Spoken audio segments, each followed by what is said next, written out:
자, 오늘 본문 말씀을 가지고 요한계시록 강의 34번째 시간으로 최후의 전쟁 아마겟돈이라는 제목으로 함께 은혜를 나누겠습니다. 함께 제목을 따라합니다. 최후의 전쟁 아마겟돈. 한 번 더 따라합니다. 최후의 전쟁 아마겟돈. 네, 고맙습니다. 요한계시록 16장은 예수님께서 재림하시고 나서 이 세상에 있을 세 가지의 무서운 재앙 가운데 마지막 재앙인 일곱 대접 재앙에 관한 말씀입니다. 그리고 우리는 지난주에 이 일곱 대접 재앙 중에서 첫 번째 재앙부터 다섯 번째 재앙까지에 대해서 계시의 말씀을 살펴보며 은혜를 나눴습니다. 간단하게 말씀을 한번 생각을 다시 한번 해보겠습니다. 첫 번째 천사가 대접을 어디에 붓습니까? 땅에 부으니까요. 어떠한 일이 일어납니까? 짐승의 표를 가졌던 자, 그리고 우상 숭배하는 자들에게 아주 독한 종기가 생겼습니다. 말할 수 없는 고통을 당하게 됐어요. 두 번째 천사가 또 이번에 재앙의 대접을 어디다 쏟습니까? 바다에 쏟으니까요. 바다가 전부 피같이 변했고 바다에 있는 모든 생물이 완전히 다 죽어버렸어요. 일찍이 우리가 살펴봤던 일곱 인재앙, 일곱 나팔 재앙 때는 이렇게 모든 생물이 죽지 않았어요. 하나님께서 다시금 회개의 기회, 다시금 돌아올 수 있는 회복의 기회를 주시고자 하나님께서 이렇게 다 심판하지 않았는데 마지막 재앙인 일곱 대접 재앙 때는 모든 생명체를 멸절시켜 버립니다. 회개할 기회가 더 이상 없다라는 거, 이제 끝이 났다라는 겁니다. 세 번째 대접을 어디다 이제 붓습니까? 강과 물의 근원에 부었어요. 역시 강과 물의 근원들이 다 피로 변했어요. 네 번째 대접은 어디다 붓게 됩니까? 태양에다 부었어요. 그러니까 이제 해의 권세로 인해서 많은 생명체들의 사람들이 다 불타 죽게 되었습니다. 다섯 번째 대접은 어디다 쏟았습니까? 이번에는 짐승의 보좌 적그리스도에게 부었고요. 그러자 온 세상이 흑암으로 변했고요. 사람들이 너무 고통스럽고 괴로워서 자기의 혀를 깨물면서 고통스러워하는 장면들을 우리는 지난 요한계시록 16장 1절부터 우리 11절까지의 말씀을 통해서 살펴보았습니다. 지난 시간에 이 일곱 대접 재앙이 다른 재앙과 일곱 인재앙과 일곱 나팔 재앙과의 틀린 차이점, 특이점에 대해서 좀 설명을 여러분에게 해드렸습니다. 먼저 이 재앙은 직접적으로 이제 사람들을 대상으로 한다라는 말씀을 드렸습니다. 일찍이 일곱 인재앙과 일곱 나팔 재앙은 자연계의 재앙을 하나님께서 내리셔서 사람들이 직간접적으로 피해를 입고 고통을 당하게 하셨는데 심판을 하셨다면 이 일곱 나팔 대접 재앙은 이제 직접적으로 사람들에게 쏟아놓는 재앙이에요. 누구에게? 불신자들에게, 끝까지 회개하기를 거부하는 자에게 마지막 때에 반드시 일어날 일임을 믿으시기를 간절히 주의 이름으로 축복합니다. 두 번째, 이 일곱 대접 재앙의 특징은 무엇이었습니까? 재앙의 범위가 전체적이다라는 것입니다. 앞서 말씀드린 대로 일곱 인재앙과 일곱 나팔 재앙은 부분이었어요. 하지만 이번 요한계시록 16장에 계시하신 이 마지막 재앙 일곱 대접 재앙은 모든 생명체, 모든 전 우주를 대상으로 하는 재앙이에요. 그리고 이 재앙은 일곱 대접 재앙의 특징은 쉼없이 계속해서 일어난다라는 것입니다. 일곱 인재앙과 일곱 나팔 재앙 때는 분명 이 잠시간 재앙과 재앙 사이에 휴지기가 있었어요. 하지만 일곱 대접 재앙은 끊임없이 쉬지 않고 계속 일어나요. 마지막 때, 인류의 마지막을 향해서 하나님께서 달려가고 계신 거예요. 이런 재앙에 우리가 당하지 않도록 우리는 우리의 믿음을 끝까지 지켜야 할 것이며 하나님의 말씀 반드시 성취될 것이니까 마지막 때까지 우리는 어떤 상황, 어떤 일이 우리 가운데 있다 할지라도 예수 그리스도를 믿는 우리의 신앙을 분명히 지키며 하나님 앞에 나아가는 저와 여러분이 되어야 할 줄로 믿습니다.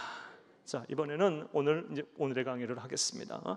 오늘 요한계시록 16장 12절부터 21절까지의 말씀은 여러분 말씀드렸다시피 일곱 대접 재앙 가운데 나머지 남은 두 재앙에 관한 말씀입니다.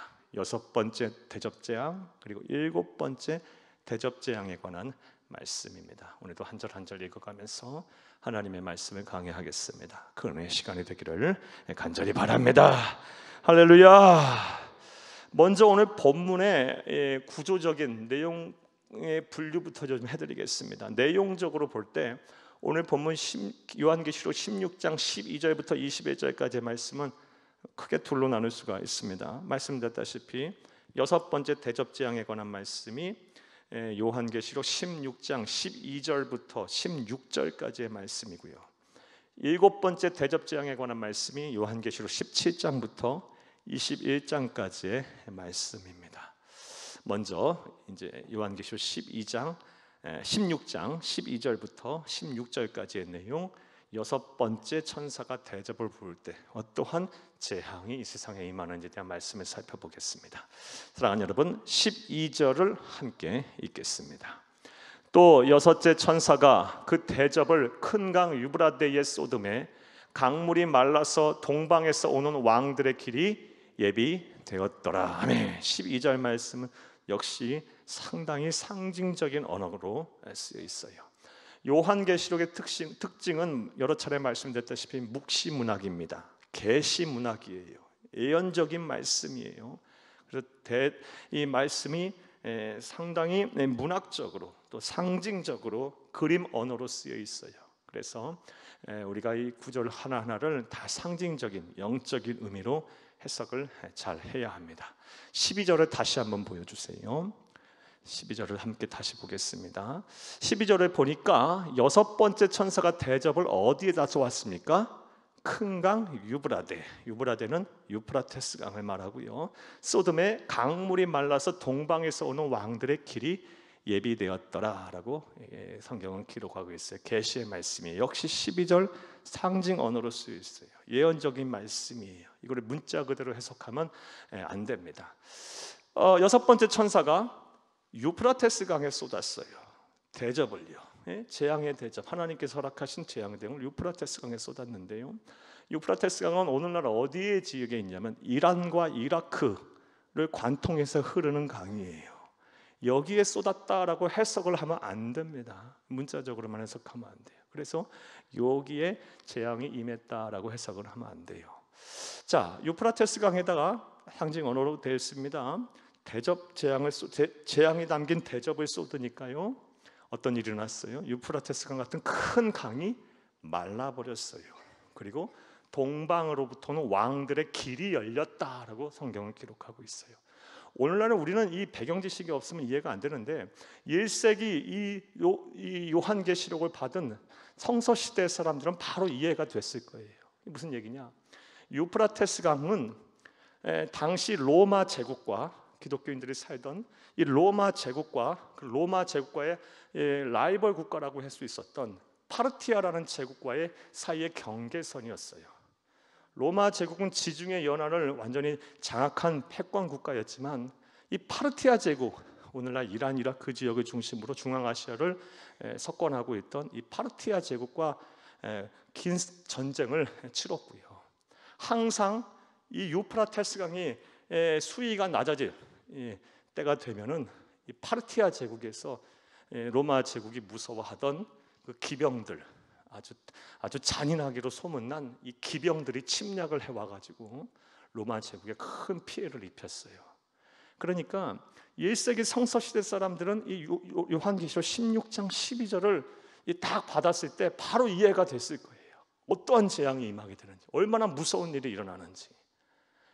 유프라테스 강이 마르게 돼서 동방으로부터 왕들이 오는 길이 열리게 되면 파르티아 제국의 그 무서운 기병들이 찾아와서 말할 수 없는 살육을 벌이고 참극을 벌인다라는 것을 바로 그렇게 받아들였을 거예요. 무서운 일들이 일어날 것이다 라는 것을 알았을 거예요.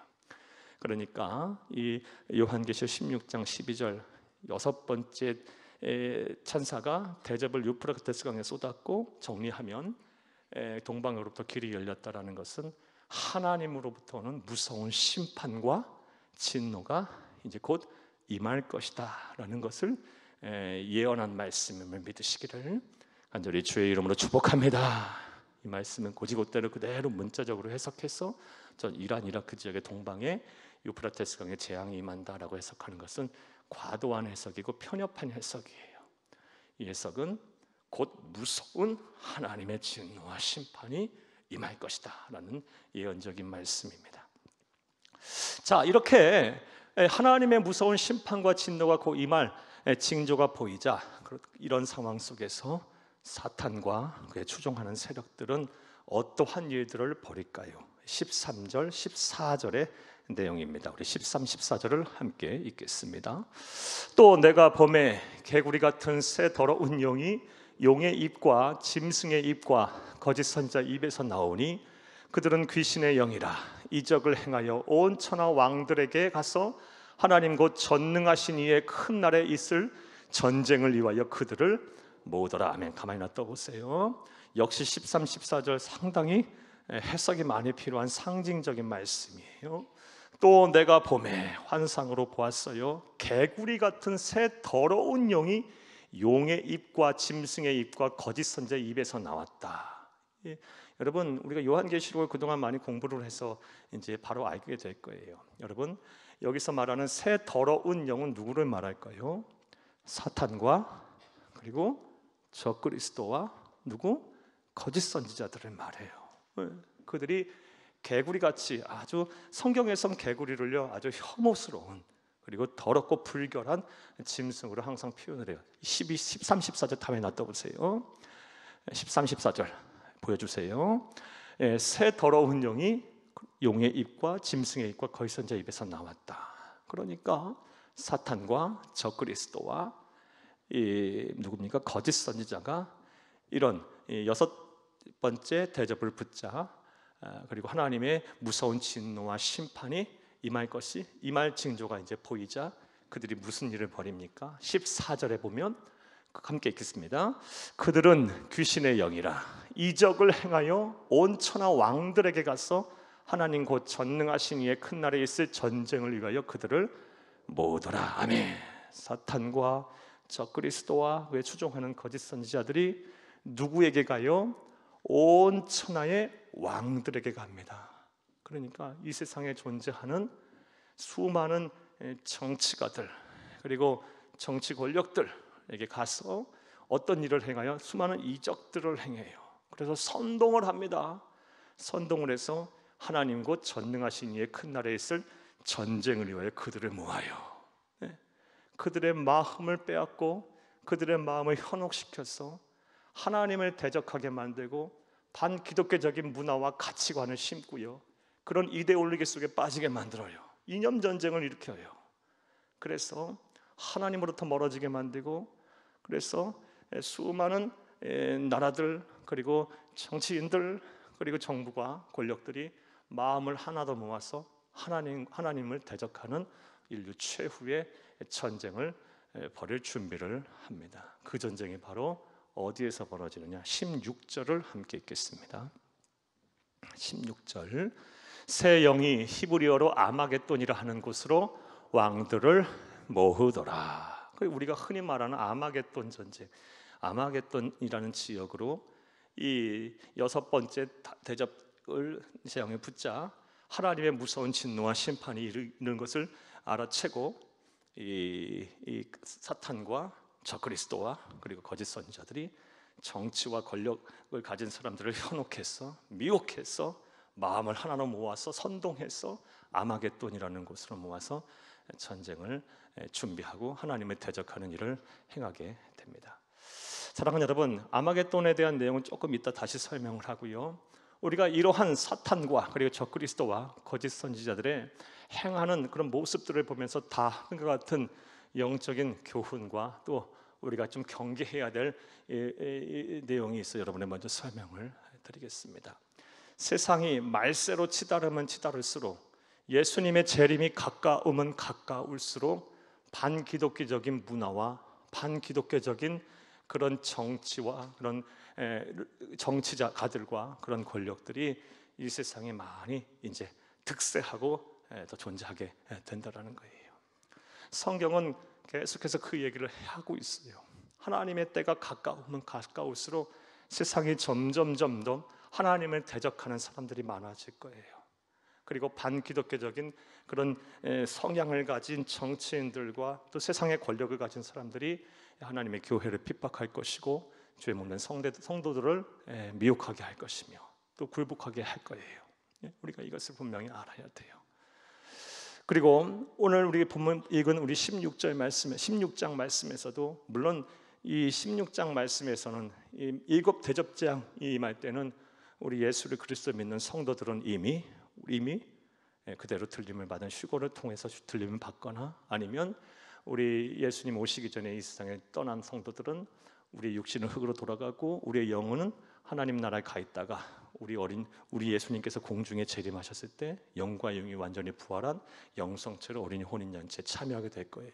물론 이때는 상관이 없지만요, 마지막 때로 가면 갈수록 계속해서 이 세상은 반기독교적인 그런 가치관을 가진 사람들, 이념을 가진 사람들, 그런 문화 속에 사는 사람들이 권력을 잡고 주의 몸된 교회를 대적하고 성도들을 어렵게 할 거예요.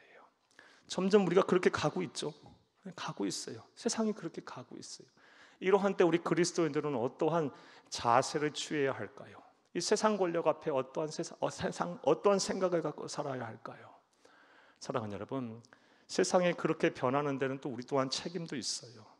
우리가 더 하나님 앞에 더 말씀을 더 지키고 살면서 우리가 이 나라, 이 민족 그리고 세계를 위해서 세상이 그렇게 반기독교적인 그런 정서 속에 주의 몸된 교회를 대적하고 하나님의 말씀을 왜곡하는 이런 문화 속에 우리가 쉽게 동화되면 안 되고, 그런 문화를 속과 그런 가치관과 이념을 가진 사람들을 위해서 기도해야 돼요.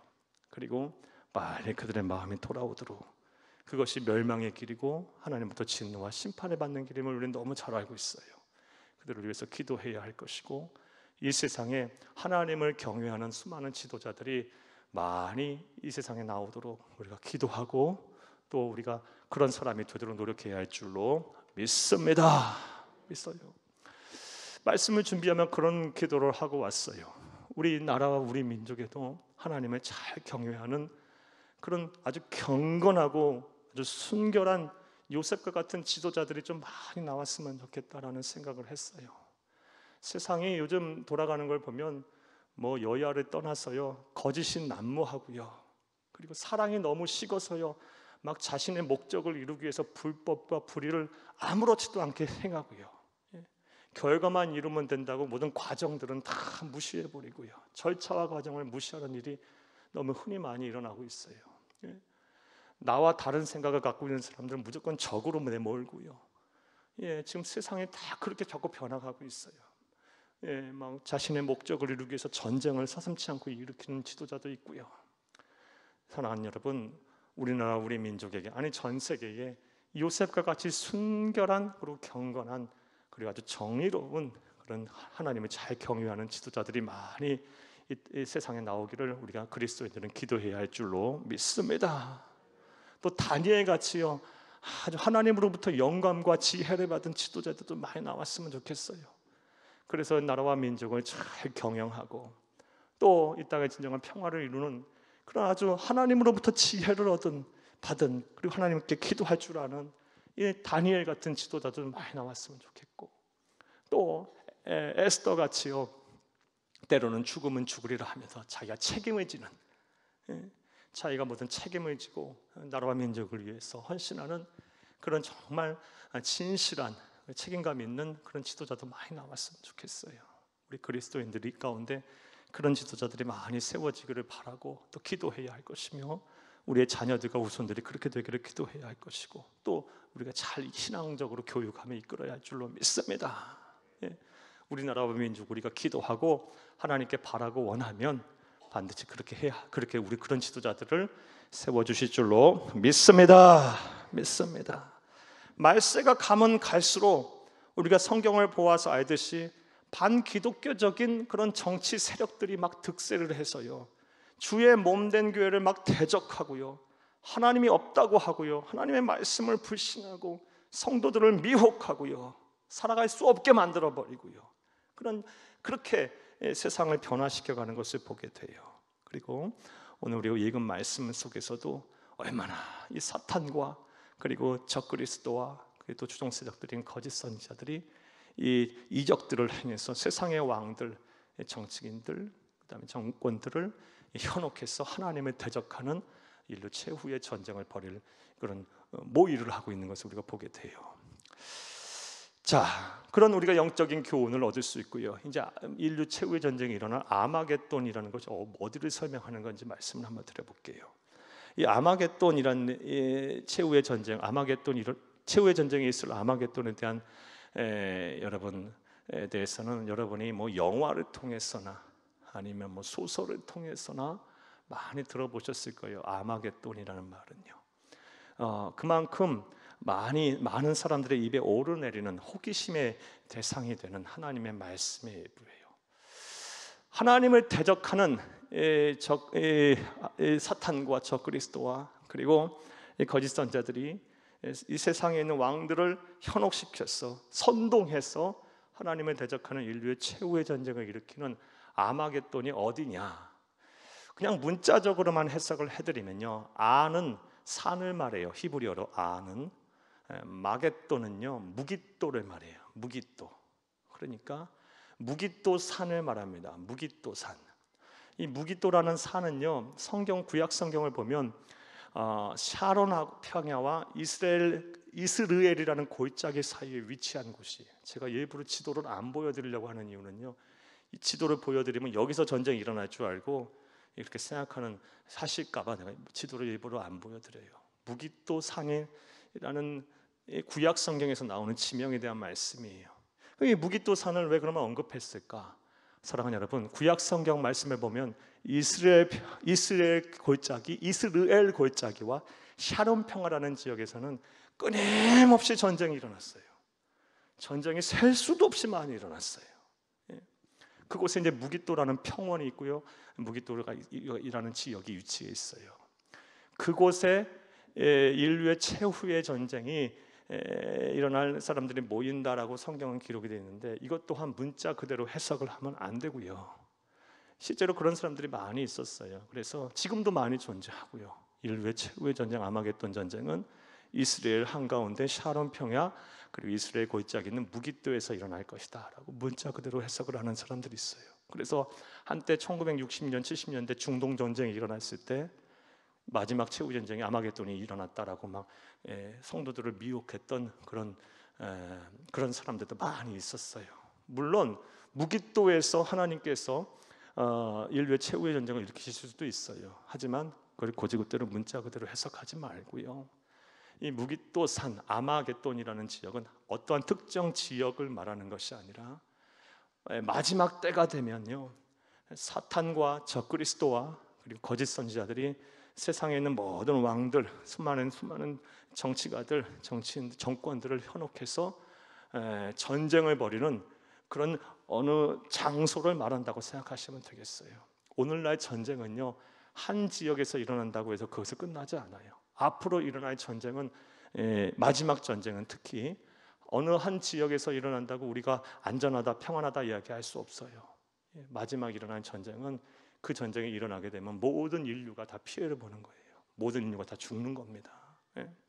그러기에 무깃도라는 지역에서 전쟁이 일어날 것이다 이렇게 해석하지 말고, 인류의 최후의 전쟁 아마겟돈이라는 전쟁은 어느 지역인지는 정확히 모르지만 반드시 그 전쟁이 일어나게 될 것이다. 그리고 온 인류를 파멸에 이끄는 하나님을 대적하는 그런 전쟁이 일어날 것이다 라고 해석하시는 여러분들 다 되기를 간절히 주의 이름으로 축복합니다.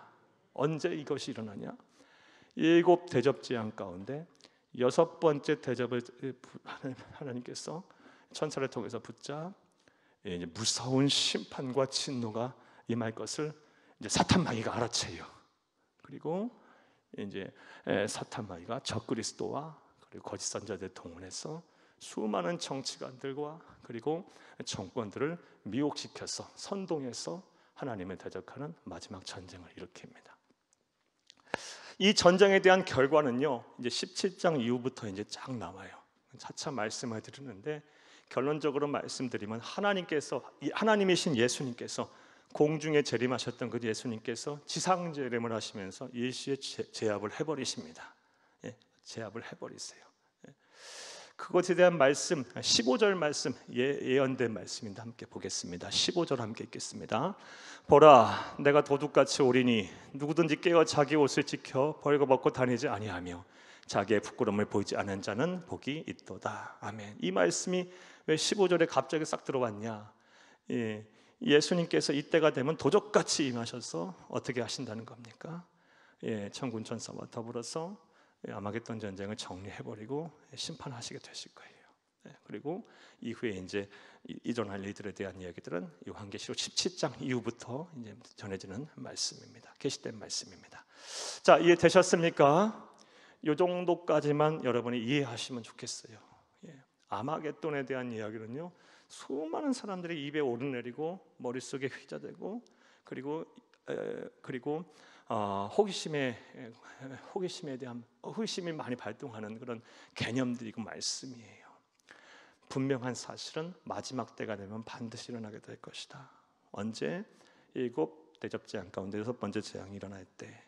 그리고 그 재앙은 어떤 특정 장소에서 일어나는 것이 아니고 분명히 전쟁이 일어날 것인데 어느 장소인지 우리가 몰라요. 하지만 분명한 사실은 온 인류가 피해를 보게 될 거예요.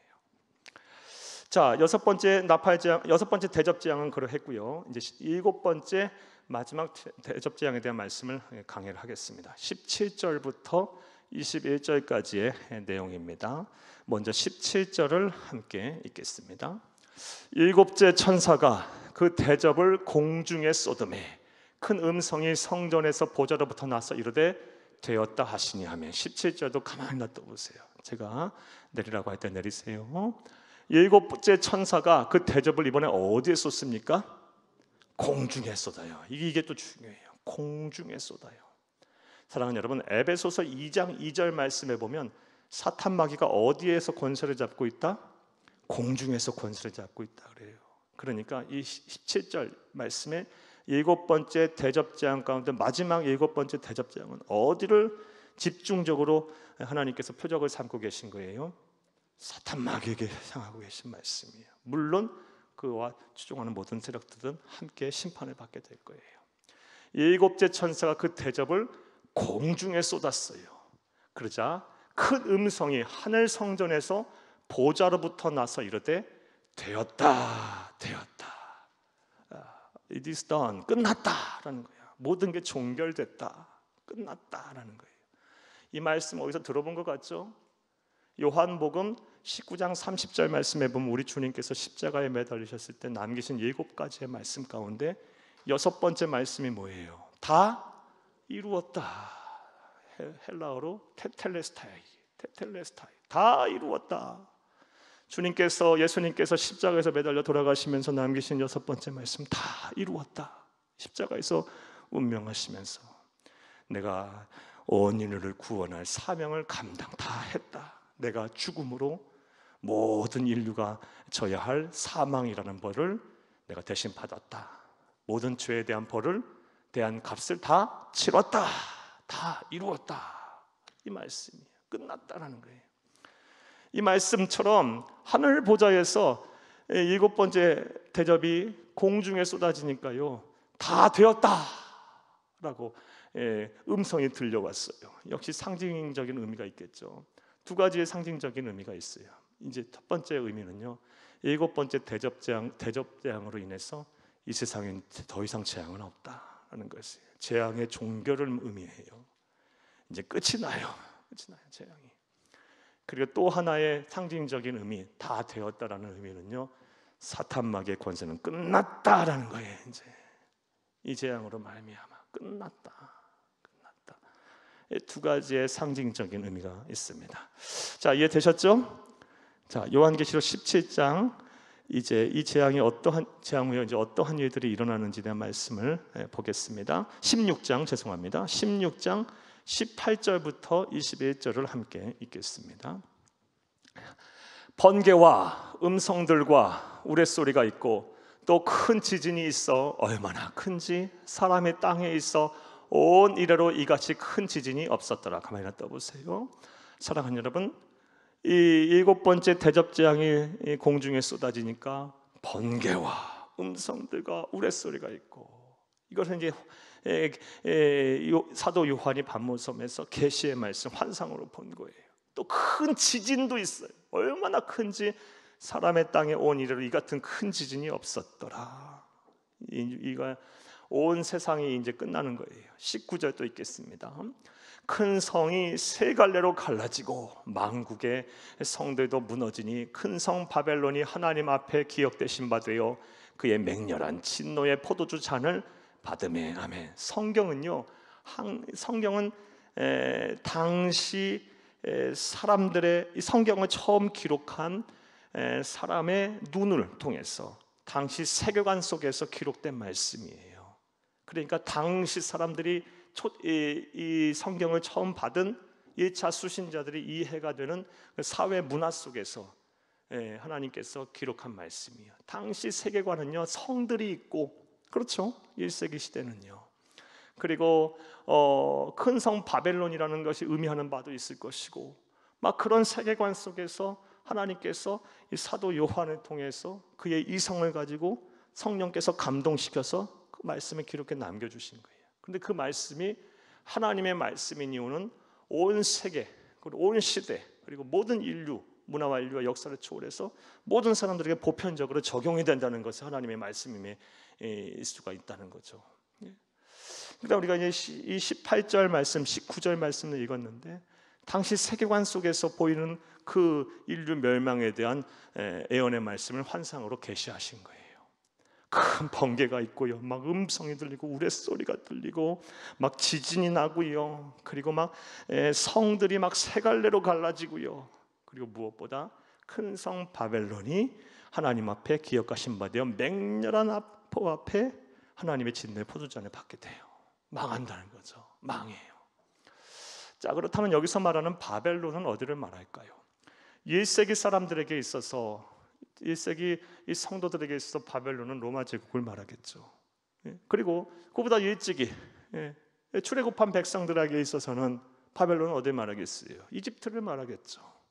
또 유대 왕국의 멸망의 시기에 살았던 사람들에게 있어서 바벨론은 어디를 말하겠어요? 바벨론이라는 나라를 말하겠죠. 또 메다 페르시아라는 나라를 말하겠고요. 오늘날에는 어느 나라를 말하는지는 모르겠어요. 수많은 나라와 민족들이 있겠죠. 큰 성 바벨론. 큰 성 바벨론은 이렇게 생각하시면 되겠어요. 하나님을 대적하는 그런 하나님을 대적하고 불신하는 하나님이 없다고 하는 세력들, 또 이념일 수도 있고 사조일 수도 있고 가치관일 수도 있고 문화일 수도 있어요. 또 정권일 수도 있고요. 이것들이 완전히 다 이제 무너지는 거예요. 종결해요. 끝나버려요. 언제? 7번째 대접이 공중에 쏟아졌을 때. 자, 그리고 20절 함께 읽겠습니다. 20절 봐요. 각 섬도 없어지고 산악도 간데 없더라. 여러분, 막 번개와 우레와 치고, 그리고 막 지진이 나서요, 섬도 다 없어지고 산도 다 없어져요. 예전에 일곱 인지하고 일본 나팔지향 봤을 때는 3분의 1 정도 남겨놓으셨어요. 3분의 1만 피해를 입게 하셨어요. 그런데 이제는요, 각 섬도 다 없어져요. 산악도 간데 없어요. 완전히 하나님께서 끝내버리세요. 다 되었다. 21절 보겠습니다. 또 무게가 한 달란트나 되는 큰 우박이 하늘로부터 사람들에게 내리매 사람들이 그 우박의 재앙 때문에 하나님을 비방하니 그 재앙이 심히 크미러라. 아멘. 무게가 한 달란트 된답니다. 한 달란트는 얼마나 될까요? 여러분, 당시 도량형이 조금 통일이 안 됐긴 해요. 하지만 일반적으로 볼 때요, 한 달란트는 50kg 정도 돼요. 그러면 50kg 정도 되는 우박이 비처럼 내려요. 그러니까 어떤 성서신학자들은 추정하기를 소형 전술핵 폭탄 하나씩이 막 떨어진다고 생각해봐요. 비처럼. 세계가 어떻게 되겠어요? 망하겠죠. 끝나는 거예요. 비처럼 그런 소형 전술핵 같은 그런 폭탄이 막 쏟아진다고 생각을 해봐요. 50kg이나 되는 큰 오다란 우박이 막 비처럼 내려요. 그리고 세상은 끝나요. 자, 그런데 그러한 일을 겪으면서 이 세상에서 그 재앙을 받아내는 불신자들, 우상을 숭배하고 짐승의 표를 받았던 그 사람들은 뭐라고 하고 있나요? 21절을 다시 한번 읽겠습니다.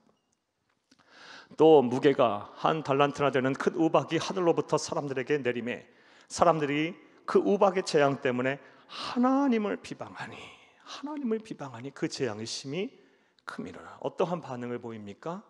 하나님을 비방해요. 그러니까 이 재앙 속에 사람들은 이제 회개할 기회가 없어요. 그러니 이런 우리가 영적 교훈을 얻을 수가 있어요. 마지막 때에 사람들이 망하는 것은요, 죄 때문이 아니에요. 뭐 때문에 그럼 망합니까? 회개하지 않아서 망하는 거예요. 이거는 분명히 기억해야 돼요. 죄 때문에 망하는 것이 아니고 죄를 회개할 기회를 하나님께서는 계속 주시지만 그 죄를 회개하지 않기 때문에 망하는 거예요. 우리가 이런 것 생각하면 너무 안타까운 거예요. 너무 안타까워요. 죄 짓지 않는 사람들이 어디 있어요? 저부터 시작해서 우리 모두가 다 하나님의 은혜 속에 우리가 의인이 된 것이지, 우리가 어찌 의인이라고 말할 수 있겠어요? 죄 안 짓고 산다고 말할 수 있겠습니까? 하나님의 기준으로 볼 때 우리는 다 죄인일 수밖에 없어요. 말과 행동, 겉으로 드러나는 말과 행동뿐만이 아니라 마음과 생각으로 짓는 것도 하나님의 기준으로 볼 땐 죄인데요. 그리고 하지 말아야 할 걸 하는 것은 당연히 죄고, 반드시 해야 할 것을 하지 않는 것도 죄인데요. 무엇보다 하나님은 믿지 않는 게 가장 큰 죄라 그랬는데, 누구나 다 죄인일 수밖에 없어요.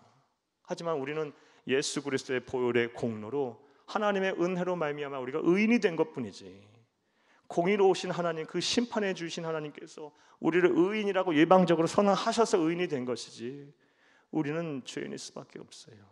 그러니까 우리가 죄 때문에 우리가 망하는 것이 아니고 결국은 회개하지 않아서 망하는 거예요. 우리는 분명히 알아야 돼요.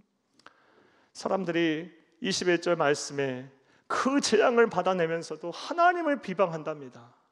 하나님이 있느냐, 막 하늘 향해서 막 삿대질을 하겠죠. 신이 있다면 어떻게 이런 일을 우리에게 벌이느냐. 회개하지 아니하고, 하나님은 원하셨는데 돌아오지 아니하고. 오늘날 수많은 일들이 이 전 세계상에 일어나고 있어요. 우리의 머리로 도저히 이해 안 되는 일들이 많이 일어나요. 그리고 뭐 그런 거 갖고 그래도 내가 힘들면 힘든 거죠. 막 이런 일들이 막 일어날 때 누군가는 이렇게 반응할 거예요. 이게 내가 지금 하나님 앞에 돌아가야 할 때인가 보구나. 내 힘과 능력과 내 의지로는 이제는 안 되는 거구나. 내가 열심히 살고 내 능력으로 어떻게 해보려고 했지만 절대자인 하나님 앞에 돌아가야 하는 거구나. 자신의 한계를 깨닫고 하나님 앞에 돌아 철저히 회개하고 주의 말씀대로 살려는 사람도 있을 것이고, 반대로 하나님이 있다면 어떻게 우리에게 이런 일이 나에게 어떤 일이 일어날 수 있느냐 하면서 오히려 하나님을 떠나는 사람도 있을 거예요. 여러분, 성경은 우리에게 계속해서 주제시키고 있어요. 말하고 있어요. 하나님 앞에 돌아오라는 거예요. 하나님 앞에 돌아오라. 70번에 7번이라도 용서하시는 그 하나님 앞에 돌아오라. 우리가 이런 말씀은 잘 봐야 돼요. 마지막 때에 사람들이 망하는 것은 죄 때문이 아니에요. 회개하지 않아서 망하는 거예요. 이것을 온전히 믿는 저와 여러분이 되어야 할 줄로 믿습니다. 정리해 볼까요? 7번째 대접은 어디다 쏟게 돼요? 공중에 쏟아요. 이제는 이건 완전히 사탄의 표적으로 잡고 있는 거예요. 그리고 하나님께서 다 되었다, 다 끝났다라고 말씀하세요. 이 재앙으로 인해 전 세계는 온 우주가 끝나버려요. 그리고 사탄도 이제 심판을 받아요. 그것에 대한 이제 자세한 내용들이 이제 17장부터 전개가 다시 되는 거예요. 자, 이제 우리는 오늘 본문 말씀에서 놓쳐서는 안 될 중요한 진리가 하나 더 있어요. 이러한 마지막 때를 사는 우리는 물론 그리스도인들은 앞서 말씀드린 대로 예수님이 재림하시게 되면 주의 은혜로 말미암아 7 인재앙, 7 나팔재앙, 7 대접재앙 받지 아니하고 공중으로 들림받아 또 우리 주님과 더불어서 천국에서 함께 동행하면서 영과 육이 완전히 부활한 영성체의 몸으로 어린 양의 혼인잔치에 참여하게 될 거예요. 하지만 재림의 시기까지 무서운 이 재앙의 징조들이 계속 보일 것이며, 또 그런 사람 한 분도 없어야 되겠지만 누군가는 또 7 인재앙, 7 나팔재앙 속에 있을지도 몰라요. 그렇죠? 우리가 생존에 예수님께서 재림하시는 그런 일이 있을 것이고, 우리의 생존에 아니라면 우리의 자녀들과 후손, 먼 어떤 우리의 사랑하는 후손들이 그런 일을 당할지 모르는 거예요. 일곱 대접재앙 때에는 예수를 믿을 기회도 없지만 일곱 인재앙, 일곱 나팔재앙, 그 무서운 재앙 때는 그래도 하나님께서 이삭 죽듯이 누군가는 구원하려고 하나님께서 예비하고 준비하고 계시거든요. 이런 마지막 때를 사는 우리 그리스도인들은 그러면 어떻게 살아야 되느냐에 대한 우리가 진지하게 고민을 좀 해봐야 합니다. 그것에 대한 답을 주는 말씀이 오늘 보면 15절입니다. 15절을 다시 한번 읽겠습니다. 보라, 내가 도둑같이 오리니 누구든지 깨어 자기 옷을 지켜 벌거벗고 다니지 아니하며 자기에게 부끄러움을 보이지 아니하는 자는 복이 있도다. 아멘. 보라, 내가 도둑같이 오리니, 예수님의 재림은 누구도 몰라요. 도둑같이 오실 거예요. 도둑같이 오실 거예요. 단 성부 하나님만 아세요. 정하신 시간에 도둑같이 오실 거예요. 그러니까 이 세상에 시한부 종말론자, 매달 며칠은 몇 시에 누구 예수님 재림하시나 다 거짓말인 거예요. 아무도 몰라요. 오직 하나님만 아세요. 그때는 하나님만 아세요. 도둑같이 오실 거예요. 자, 그러할 때 우리가 이런 재앙들을 겪지 아니하고 우리 주님과 더불어 어린이의 혼인잔치에 참여하려면 어떻게 해야 할까? 15절을 내리지 말고 좀 보여주세요. 다시 한번 보여주세요. 자, 뭐 하라고 합니까? 누구든지 깨어있으라. 이게 첫 번째예요. 깨어있어야 한다. 성경에는 깨어있으라는 말씀이 얼마나 많습니까? 한 말씀 더 볼까요? 베드로전서 5장 8절 함께 읽겠습니다. 베드로전서 5장 8절. 근신하라, 깨어라. 너희 대적 마귀가 우는 사자같이 두루다니며 삼킬 자를 찾나니. 아멘. 깨어있으라. 깨어있으라는 말씀을 참 많이 해요. 자, 깨어있으라는 말씀이 뭐예요? 그럼 24시간 잠자지 말라는 말씀이에요? 이렇게 해석하는 사람은 없죠. 아주 유치한 해석이죠. 실제로 근데 교회 역사를 보면 이런 사람도 있었어요. 그래서 금욕주의적인 삶이 최고라고 생각하는 사람도 있었어요. 이거 어리석은 말씀이. 영적인 의미로 해석이 말씀이죠. 깨어 있으라라는 말씀은 어떤 의미일까? 이에 대해서 하나님께서 말씀 우리에게 주셨어요. 여러분, 데살로니가전서 5장 10절을 함께 읽겠습니다. 예수께서 우리를 위하여 죽으사 우리로 하여금 깨어 있든지 자든지 자기와 함께 살게 하려 하셨느니라. 아멘. 깨어 있다는 말에 답이 여기 있어요. 뭐예요? 깨어 있든지 자든지 뭐 한다? 자기와 함께 살게 하려 하셨느니라.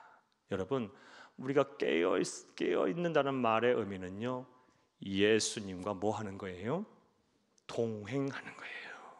언제 어느 때나 동행하는 것. 주와 함께 동행. 이게 바로 깨어 있는 거예요.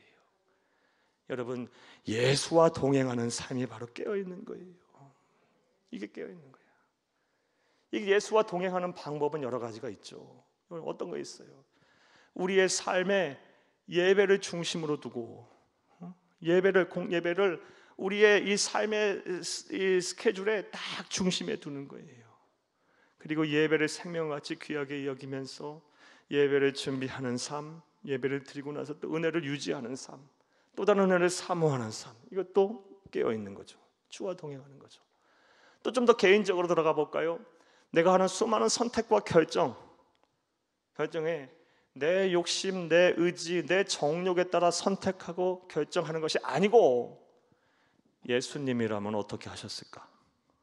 예수에게 이 선택과 결정을 묻는 거예요. 우리 주님이라면 어떻게 하셨을까? 내가 조금 손해를 보더라도 다른 사람의 눈에 막 피눈물 나게 하고 아프게 하고 상처를 주지 않고 내가 조금 손해를 보더라도 내가 좀 참고, 우리 예수님이라면 그렇게 하셨겠지요. 그렇죠? 내가 조금 힘들더라도 고통스럽더라도 그 길이 우리 가족이 평안해하고 그거로 인해서 직장과 사업장의 사람들이 막 화목해지고 그것으로 인해서 막 내 영적인 지경이 막 하나님의 은혜로 넘쳐나고 감사가 넘쳐난다면 예수님이라면 그렇게 하셨겠죠. 내가 좀 참고 견디고 아파하더라도 하나님의 은혜를 기대고 바라면서 이렇게 모든 내가 하는 선택과 결정을 예수님이라면 어떻게 하셨을까? 이거 주와 동행하는 거겠죠. 주와 동행하는 또 결정적인 방법이 있어요. 구체적으로 또 제시하셨어요. 데살로니가전서 5장 17절 함께 읽겠습니다. 5장 17절. 예, 여러분 다 아는 말씀이에요. 따라해 보세요. 쉬지 말고 기도하라. 쉬지 말고 기도하라. 이게 데살로니가 5장 17절이에요. 쉬지 말고 기도하라. 16절이 뭐예요? 범사에 감사하라. 쉬지 말고 기도하라. 예. 17절 쉬지 말고 기도하라. 이게 또 주와 동행하는 방법이에요. 근데 또 어떻게 쉬지 않고 기도만 해요? 24시간. 이렇게 해석하는 사람도 잘못된 또 해석인 거예요. 이 쉬지 말고 기도하라는 말씀의 정확한 의미는요, 우리 주님과 영적인 교제, 영교, 영적인 교제를 어떤 상황 속에서는 끊임없이 하라는 말씀이에요. 우리 주님과 교제하는 삶, 주와 동행하는 삶. 그거를 잘 하는 방법이 먼저 기도죠. 기도. 여러분, 우리 성도에게 있어서는 기도는 우리의 생명줄과도 같아요. 우리 예수와 동행하는 여러분 가장 이상적인 방법이에요. 여러분, 아무리 신학 공부를 많이 하고 성경에 대한 지식이 많고 다양한 신앙적 체험을 하고 또 많은 봉사와 충성과 헌신의 자리에 서 있다 할지라도 기도하지 않은 사람은 그건 주와 동행하는 사람이 아니에요. 기도해야 하는 거예요. 기도해야 되는 거예요. 목사도 뻔해요. 저도요, 만약에 제가 기도하지 않으면 마음이 완악해져요. 화가 나요. 짜증도 나고요. 미운 감정도 막 생겨요. 어떻게 해볼까? 내가 가진 힘으로 어떻게 눌러볼까? 막 이런 생각도 들어요. 여러분, 기도해야 이런 것들이 사라지는 거예요. 기도해야 예수와 동행하는 거예요. 예수의 마음이 내 마음이 돼요. 기도하면 하나님은 십자가 지라고 하는 거예요. 기도하면 네가 참으라 그래요. 그리고 모든 것은 내가 보응하겠다 그래요. 내가 갚아주겠다 그래요. 그리고 그것을 바라고 원하라 그래요. 그럼 어떻게 그 길을 안 가요? 기도하는 거예요. 기도, 영적인 교제, 주와 동행하는 삶. 그게 깨어있는 거예요. 사랑하는 여러분, 부지런히 우리 깨어 있으세요. 여러분, 주와 동행하세요. 주님의 마음이 여러분의 마음이 되고 주님의 성품이 여러분의 인격이 되세요. 주님의 비전이 여러분의 생각과 비전이 되세요. 소망이 되시기를 간절히 주의 이름으로 축복합니다.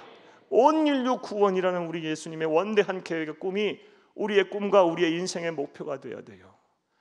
우리 자녀들, 우리의 후손들, 여러분의 가정 잘 사세요. 제발 좀 잘 사세요. 왜 잘 살아야 돼요? 온 인류 꿈, 인류의 구원이라는 우리 예수님의 꿈이 내 소명이 되고 내 비전이 되어야 하니까. 그게 깨어있는 거니까. 여러분이 가진 물질과 재물로 힘들고 어렵고 도탄에 빠진 사람들을 구원하세요. 예수 그리스도의 사랑을 전하시고 하나님의 마음을 전해주세요. 힘들고 좌절하고 아파하고 병들어 있고 가난하고 소망이 없는 사람들에게 우리가 줄 게 뭐가 있어요? 하나님 주신 은혜를 나누는 거예요. 그게 물질이라면 물질을 나눠주고, 그게 사랑이라면 사랑을 나눠주고, 시간이라면 시간을 나눠주고, 건강이라면 건강을 나눠주고, 이게 예수와 동행하는 거예요. 이런 삶을 사는 귀하고 복된 성도님들이 다 되시기를 간절히 주의 이름으로 축복합니다. 첫 번째, 마지막 때를 기다리는 자의 최선의 준비는 뭐냐? 깨어있으라. 깨어있으라. 15절 다시 한번 보겠어요. 또 두 번째 준비는 뭘까요? 15절, 오늘 본문 15절 다시 한번 봅니다. 보라, 내가 도둑같이 오리니 누구든지 깨어 자기 옷을 지켜 벌거벗고 다니지 아니하며 자기의 부끄러움 보이지 않은 자는 복이 있도다. 아멘. 두 번째로 뭐 하랍니까? 자기 옷을 지켜서 벌거벗고 다니지 말라라는 거예요. 자, 그럼 또 이것도 문자적으로 해석해서 옷 안 벗고 다니면 되네, 이렇게 해석하는 사람은 없죠. 아주 이거 유치찬란한 해석이죠. 근데 실제로 교회 역사를 보면 이런 사람들이 있었어요. 목욕도 안 하고요. 이랬어요. 이렇게 해석하면 안 돼요. 성경은 영적으로 해석을 해야죠. 저와 여러분은 다 의의 옷을 입고 있어요. 의의 옷. 앞서 말씀드린 대로 우린 죄인이에요. 다 죄인이지요. 하루에도 수백 번이면 다행이게요. 셀 수도 없을 정도로 우리의 마음과 생각에 별난 생각이 왔다 갔다 하는데요. 그게 겉으로 드러나야 세상적으로는 죄지만 법을 어긴 거니까. 모든 우리의 중심을 보시는 하나님의 눈을 볼 땐 다 보일 거 아니에요. 그러니까 우리 죄인일 수밖에 없어요. 그런데 예수 그리스도의 보혈의 공로로 우리가 회개하고 예수님께서 그 보혈의 피로 내 죄를 다 용서하셨다는 사실을 믿음으로 말미암아 하나님께서 우리에게 의의 옷을 입혀주셨어요. 의의 옷을 입혀주셨어요. 이 의의 옷은요, 구원에 이르는 옷이에요. 믿음의 옷이에요. 예수 그리스도의 보혈로 짠 옷이에요. 이 옷을 우리는 다 입고 있어요. 그런데 이 옷이요, 끝까지 못 입고 벌거벗은 사람들이 있어요. 구원이 상실되는 거예요. 믿다가 실족한 사람들 얼마나 많은지 몰라요. 이런 사람들에 대해서 경계하는 말씀을 우리 예수님께서 이 세상에 계실 때 비유의 말씀으로 하셨습니다. 마태복음 22장 11절에서 13절 말씀 함께 읽겠습니다. 임금이 손님들을 보러 들어올세 거기서 예복을 입지 아니한 사람을 보고 이르되 친구여 어찌하여 예복을 입지 않고 여기 들어왔느냐 하니 그가 아무 말도 못하거늘 13절 임금이 사환들에게 말하되 그 손발에 묶어 바깥 어두운 데 내던지라 거기서 슬피 울며 이를 갈게 되리라 하니라. 아멘. 예복을 안 입고 와서 내침을 받았어요. 문 밖으로 내던져졌고요, 거기서 손발이 묶여서 밖에서 내던져져서 슬피 울며 이를 갈게 된다니, 이게 비유의 말씀이죠. 이 말씀 하게 된 배경의 말씀 여러분 드릴게요. 마태복음 22장 말씀에 보면 예수님께서 비유로 천국은 무엇이다 라고 말씀하시면서 이런 비유를 말씀하세요. 천국은 어떤 임금이 아들의 혼인잔치를 벌인 것과 같다 라고 말씀하세요. 정확히 표현하면 혼인잔치를 벌인 임금과 같다 라고 말씀하셨어요. 뭐가? 천국이 혼인잔치를 벌인 임금과 같다. 그러면서 이제 비유로 말씀을 하세요. 한 임금이 있었어요. 아들의 혼인잔치를 벌였어요. 하지만 사람들이 안 오는 거예요. 와야 될 사람들이 안 오는 거예요. 변명 늘어놓죠. 어떤 사람은 밭에 가야 하고 또 장가 시집 가야 하고 또 어떤 사람은 사업도 해야 하고. 그러니 임금이 막 화가 났어요. 어떻게 합니까? 군사들을 보내서 사람들 다 잡아갖고 이 예식장을 채워라, 잔치 자리를 채워라라고 말씀하셨어요. 자, 그러니까 사람들이 다 왔어요. 그 가운데 보니까 한 사람이 예복을 안 입었어요. 그 가운데서 그 예복을 안 입은 사람 보고 내쳐라, 그 하신 말씀이에요. 뭐예요? 그러면서 말씀하시기를 청함을 받은 자는 많은데 택함을 받은 자는 적도다, 그렇게 말씀하셨어요. 무서운 말씀이죠. 네? 무서운 말씀. 자, 이 무슨 얘기입니까? 사랑하는 여러분, 예수를 믿는다고 하지만, 교회 문턱에 든다고 하지만 의의 옷을 안 입고 벌거벗고 다니는 사람들이 많다라는 거예요. 그런 사람은 문 밖으로 내침을 받아서 그것을 슬피 울며 이르가 있게 된다는 말씀이에요. 천국에 못 들어가게 된다는 말씀이에요. 오늘 요한계시록 16장에 그대로 적용을 하게 되면 그런 사람들은 어떻게 된다는 거예요? 마지막 때 재앙과 심판을 받게 된다는 거예요. 우리는 끝까지 의의 옷을 입어야 돼요. 끝까지. 이 의의 옷은요, 에베소서 2장 8절 말씀에 보면 하나님의 선물이에요. 너희가 그 은혜를 인하여 믿음으로 말미암아 구원을 받았나니 이것이 너희에게서 난 것이 아니요 하나님의 선물이라. 2장 9절, 에베소 2장 9절, 행위에서 난 것이 아니니 이는 누구든지 자랑치 못하게 하려 함이라. 우리가 행함으로, 우리가 무슨 선행으로 얼마나 우리가 또 열심히 살아서 하나님으로부터 의롭다 인정을 받겠어요. 도대체 어느 정도의 수행을 해야 하고 어느 정도의 선행을 해야 하나님으로부터 의인으로 인정을 받겠냐고요. 안 되는 거예요. 하나님의 선물이, 의의 옷은 하나님의 선물로 받는 거예요. 뭐? 믿음으로 말미암아 우리의 죄를 회개하고 예수 그리스도의 보혈의 공로로 내 죄가 사하여졌음을 믿습니다. 믿음을 갖게 되면 죄인이지만 의의 옷을 입혀주는 거예요. 그리고 이 의의 옷을 벌거벗지 말고 살아야 되는 거예요. 어떤 상황, 어떤 일을 당하든 우리는 구원의 확신을 가져야 되는 거예요. 끝까지 믿음을 지켜야 되는 거예요. 내 목에 칼이 들어와도 나는 예수를 배반치 않습니다. 예수님이 나를 떠난 적이 없는데 내가 어떻게 예수를 떠납니까? 하면서 믿음을 잘 지켜야 돼요. 그러면 의의 옷을 끝까지 입는 거예요. 예복을 입고 하나님의 나라에 가는 거예요. 이런 은혜와 축복이 저와 여러분 가운데 있기를 간절히 주의 이름으로 축복합니다. 말씀 맺겠어요. 오늘은 요한계시록 16장 12절에서 20절을 1절을 강의했어요. 16장 12절에서 21절까지의 말씀은 마지막 때에 있을 7대접재앙 가운데 6번째, 7번째 재앙에 관한 말씀이에요. 7번째 대접이 쏟아붓자 무서운 진노와 하나님의 심판이 이를 것을 알고 사탄과 마귀와 그리고 적그리스도와 그의 추종 세력들이 수많은 이적들을 행하면서 이 정치인들 그리고 정권 그리고 수많은 나라와 왕들을 미혹해서 선동해서 하나님을 대적하게 만들어요. 인류 최후의 전쟁은 아마겟돈 전쟁을 일으켜요. 하지만 예수님께서 개입하셔서 이 시의 다 정리를 하실 거예요. 마지막 때 반드시 일어날 일들입니다. 그리고 마지막 7번째 대접이 쏟아지자 공중에 쏟아지게 되자 이제 온 인류는 온 우주가 종말의 고해예요.